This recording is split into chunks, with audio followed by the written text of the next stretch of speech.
In Hollywood and in the industry and the stuff we do, there's a lot of like insider secrets to keeping your career going, and a lot of insider secrets to making things tick. And I feel like a fraud. My name is actually not even Ashton. Ashton is my middle name. My first name's Chris. And it always has been. It got changed when I was like 19 and I became an actor. But there were some really amazing things that I learned when I was Chris.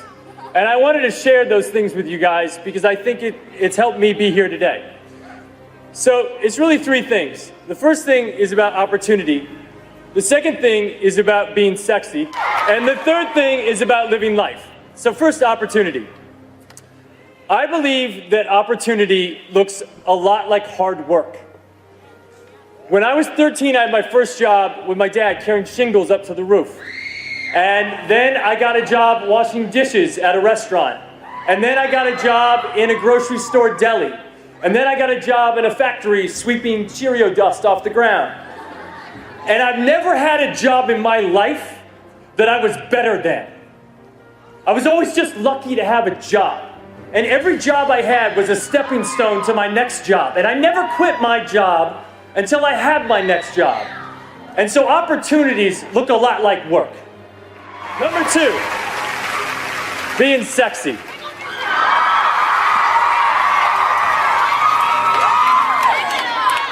The sexiest thing in the entire world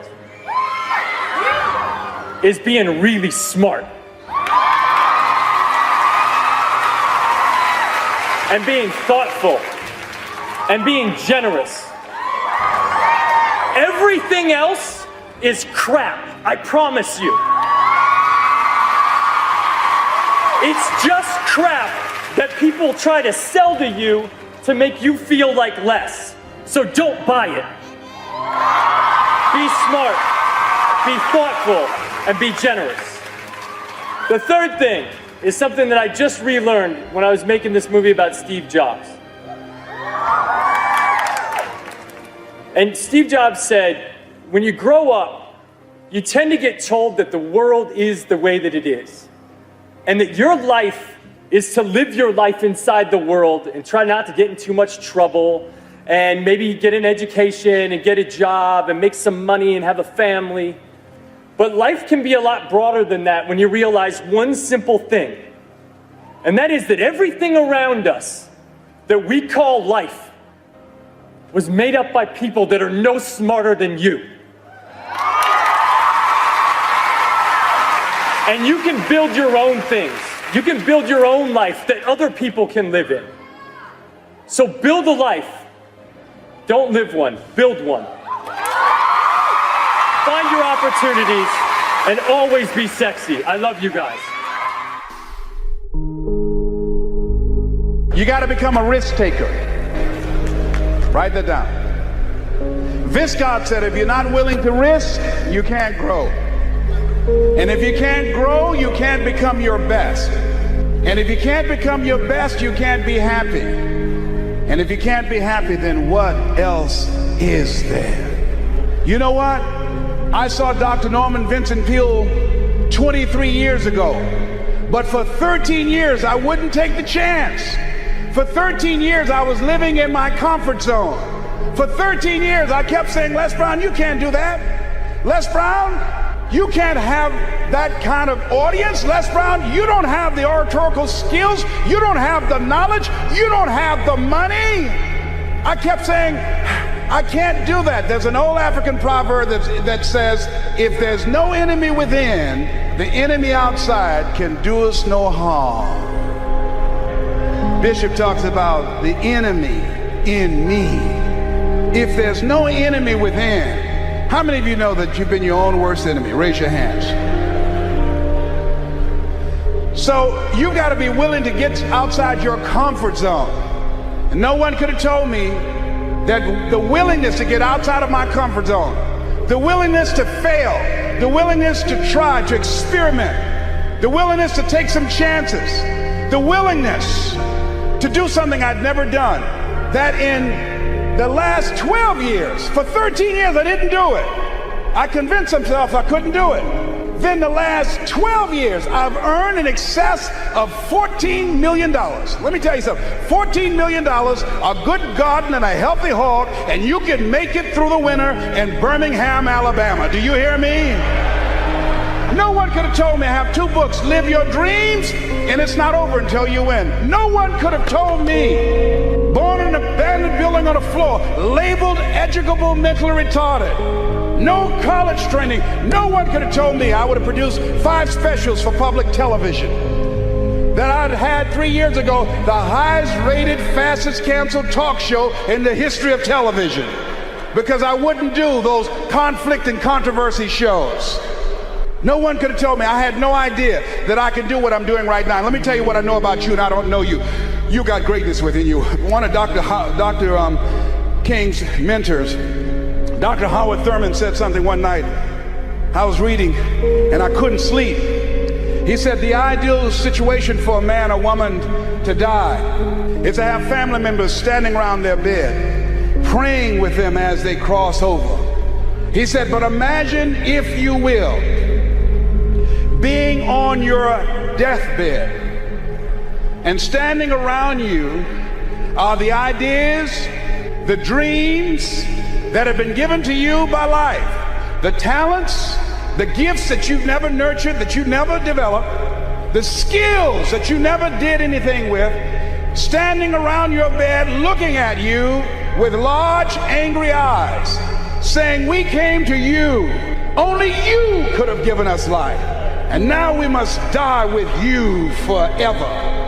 And the question is, if you died now, what dreams, what ideas, what talents, what abilities, what skills, what books, what sermons, what seminars, what businesses will die with you?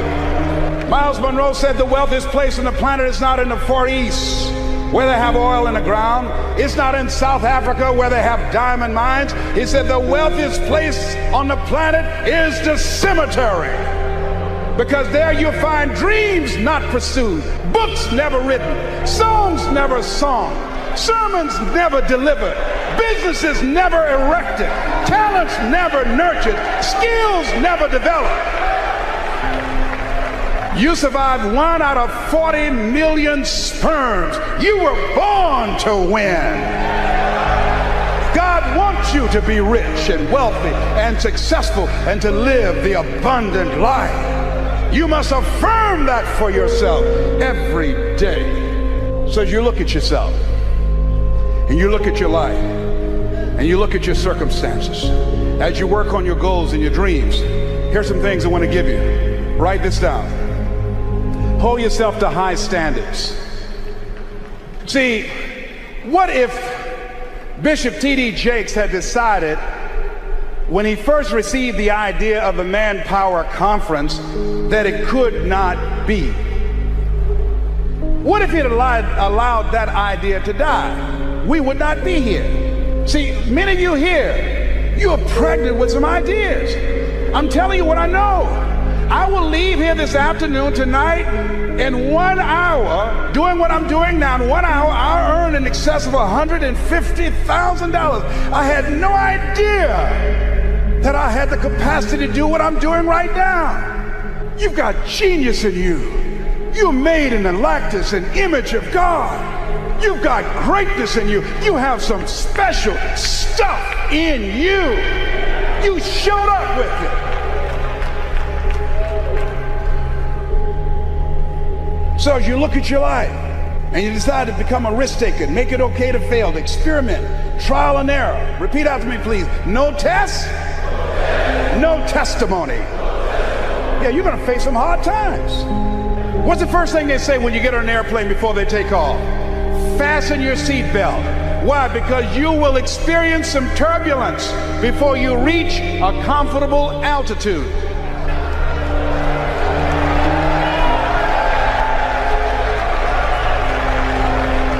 Life was testing me when the man looked at me and said, you have prostate cancer. Your tumor is too large to have the surgery. We're going to give you radiation seed implants. The most anybody's ever gotten was 90. They gave me 238.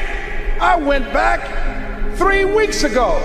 They checked my PSA level, which indicates the presence of cancer in your prostate area. 1 to 4 is normal. Beyond that is that you have cancer and it's spreading. When I first went a year ago, it was 6.1. When I went 3 weeks ago at Howard University Hospital, they gave me an MRI, it was 10.5. The guy said, I'm sorry to tell you this. I said, what do you mean? You're in the same situation that you were in when you came here. Here's something I heard. At Christ Universal Temple Church, at a restaurant, Bishop T.D. Jakes was praying for a lady in a wheelchair.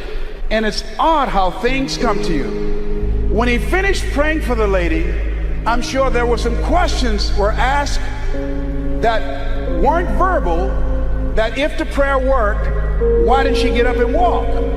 And what he said as he was walking away, healing takes first, he said healing takes place first in the spirit.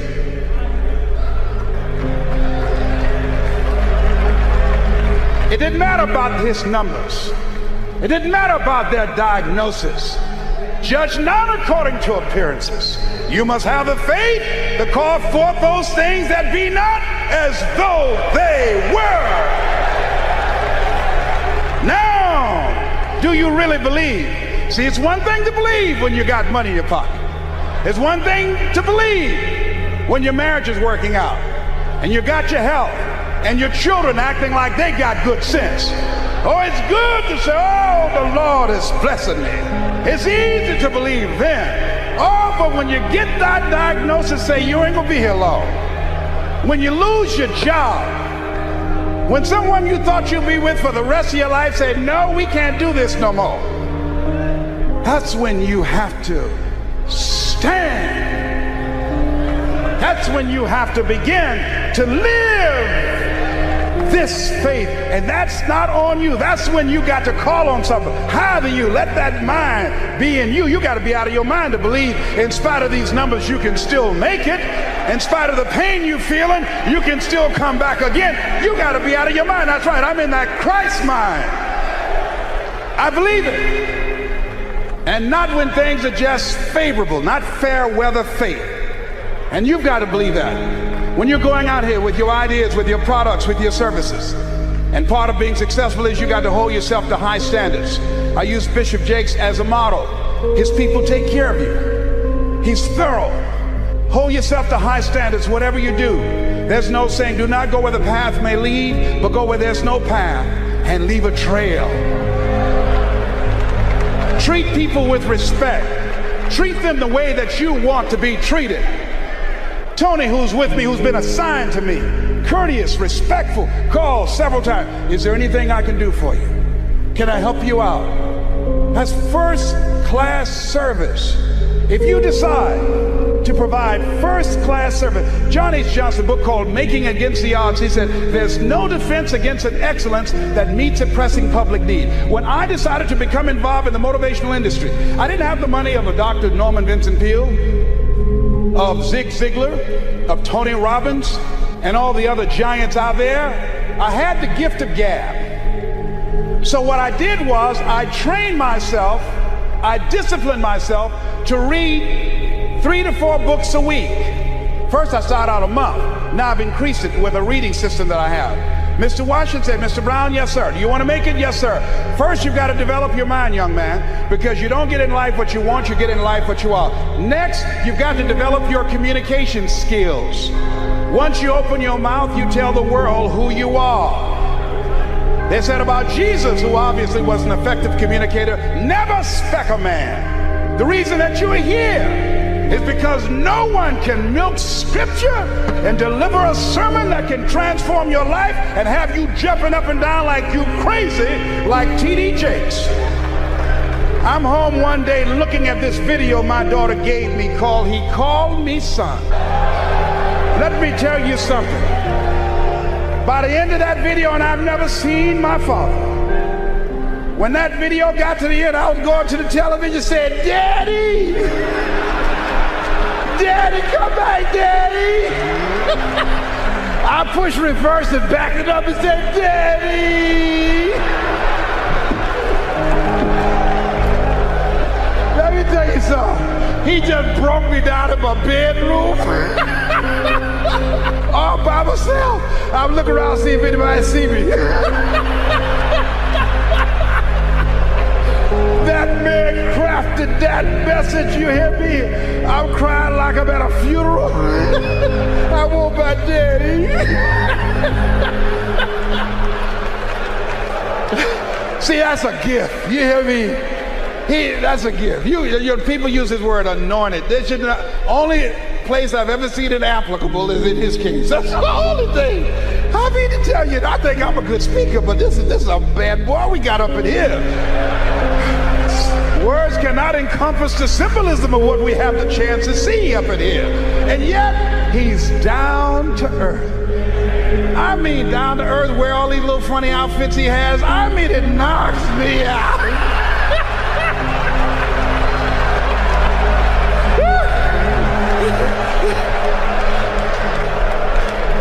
And let me tell you what my daughter said to me. My daughter, my oldest daughter, is on his advanced team. She said, you know what, I was listening to Dion last night, and I think I'm going to call Bishop Jake's daddy too. I said, I wish you would. I mean, I will throw you out here right now and break his leg till I calling him daddy. Now here's how I want you to write this down. Write down, take responsibility for your life. Take responsibility for your life. Now that's very important. Remember what Bishop said last night about Adam? Adam, when God asked him what happened, Adam did not want to take responsibility for what he had done. Men have always tried to escape that. So the reason I'm telling you that we got to start owning our stuff as men. Write down the next R, and that is not only responsibility, but be resourceful. A lot of men, I don't have it. I had it, I'll give it. If the women had that kind of attitude, the children would starve to death. The reason that they eat, the reason that they have some place to stay and to lay their heads and have clothes on their backs, because the women decide, I'm going to make it happen no matter what, and they're resourceful.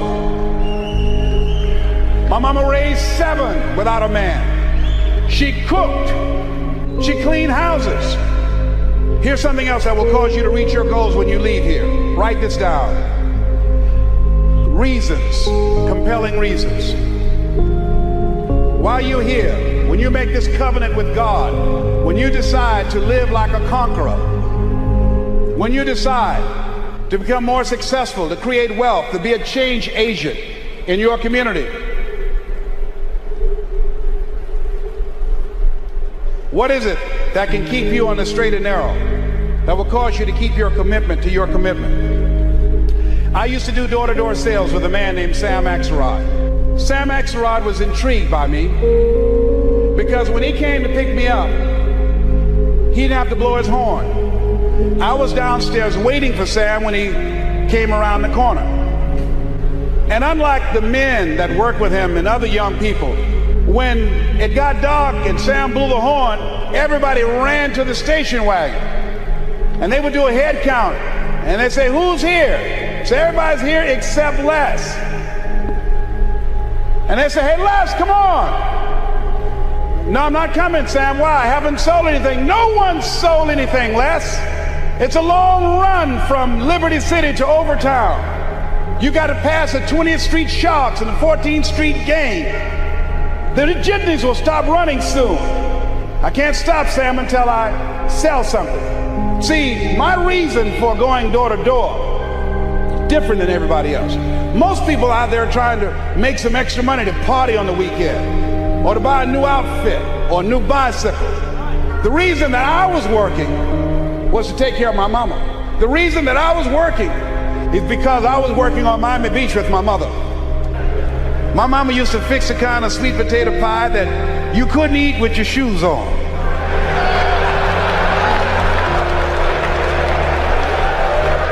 You had to take your shoes off so you can wiggle your toes.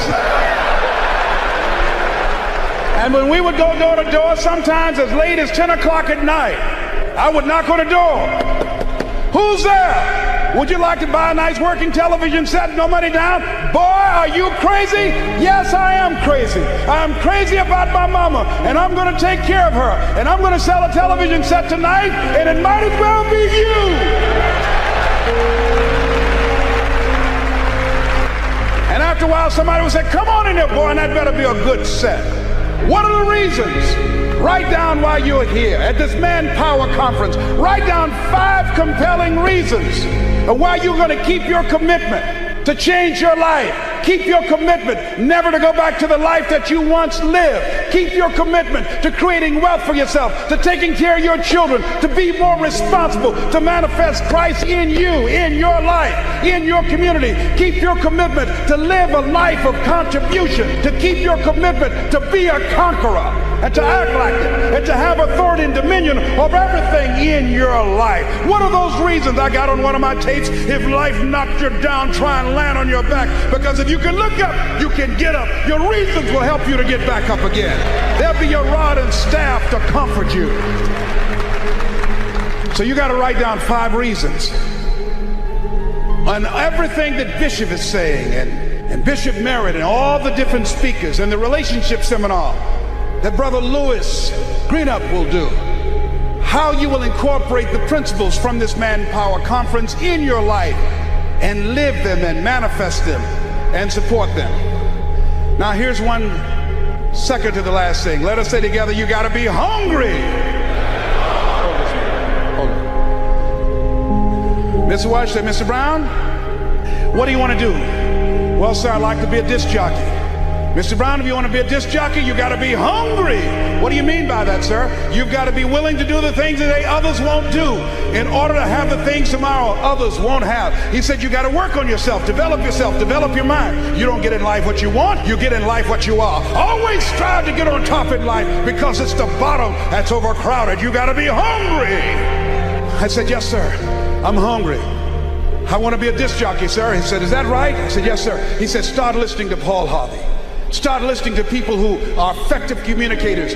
Be conscious of what you're saying and how you're saying it, because how you express yourself, once you open your mouth, you tell the world who you are. See yourself as a radio disc jockey. Start working to get sponsorship. Start creating the radio format that you want. Start developing your personality. I said, wait a minute, sir. I said, I want to be a disc jockey. I don't have a job yet. And then he quoted Whitney Young. He said, it's better to be prepared for an opportunity and not have one than to have an opportunity and not be prepared. You got to be hungry.